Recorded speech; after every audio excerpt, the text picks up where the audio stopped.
жылда басып аларсың.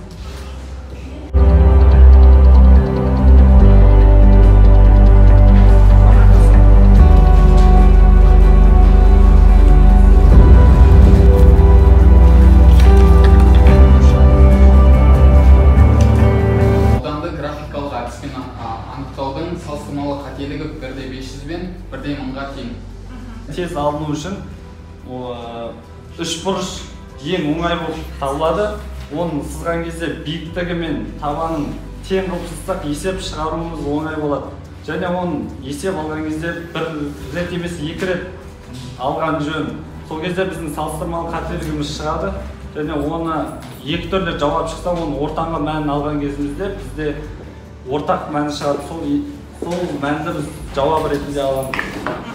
Қалай анықтаймыз?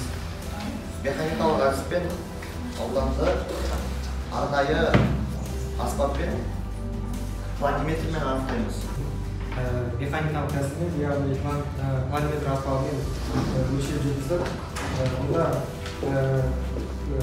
онда біздің толық санат алу үшін 4 санның реттеледі. Ауданды анықтауды бар. Жанама және тікелей. Жанама әдісінде жер бетіндегі сызықтың, механикалық сызықтың аспаптарын тікелей өлшеуге негізделген. Мысалға рулетка, лента немесе лазер ұрған жағдайда болсын, көрінген жер болсын, 200 метрге дейін болады. Сонымен қатар жырма жазба, яғни қанша жады сақтай алады, жырма жазбаға дейді. Сонымен қатар -10 градуспен 50 ыстық градус.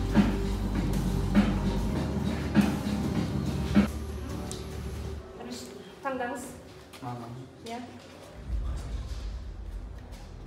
Ал оқып жүріңіз қандай әдіспен? Дауысыз көтеріп сөйлеңіз. Leica Disto5 лазерлі қашықтық өлшегішпен оқу кабинетінің ұзындығын және ауданын анықтау, техникалық сипаттамаларын атап өту деген тапсырма берілді.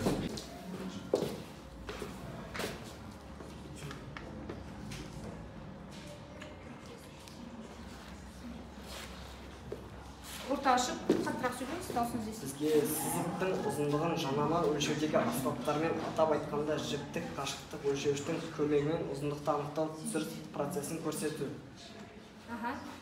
Соны анықтап атап өтеді. Жауап бергендеріңізше бағалап отырыңыз. Сызықтың ұзындығын тікелей өлшегіш аспаптармен, атап айтқанда рулеткамен ұзындық өлшеу, жүргізу және қысқа мағлұмат айтып өту.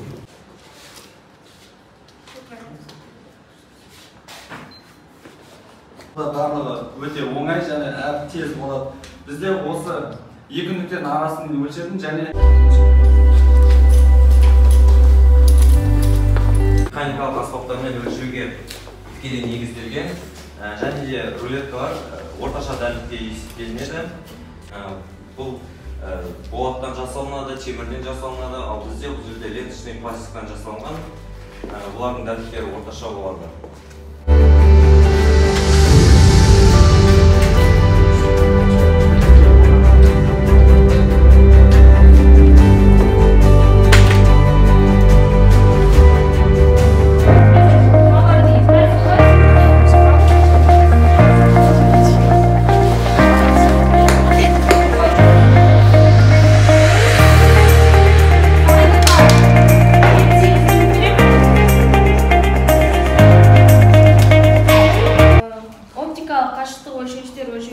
Салыстырмалы қателігі 1/200, 1/500, 29,15 шықты. Ал биіктіктерім бірінші биіктігім 13,6, ал екінші биіктігім 13.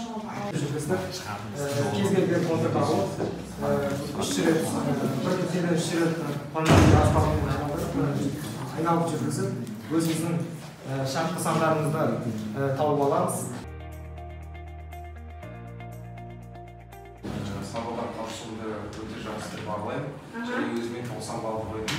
90 балл. 5 кезеңде? 5 кезеңде сәтті.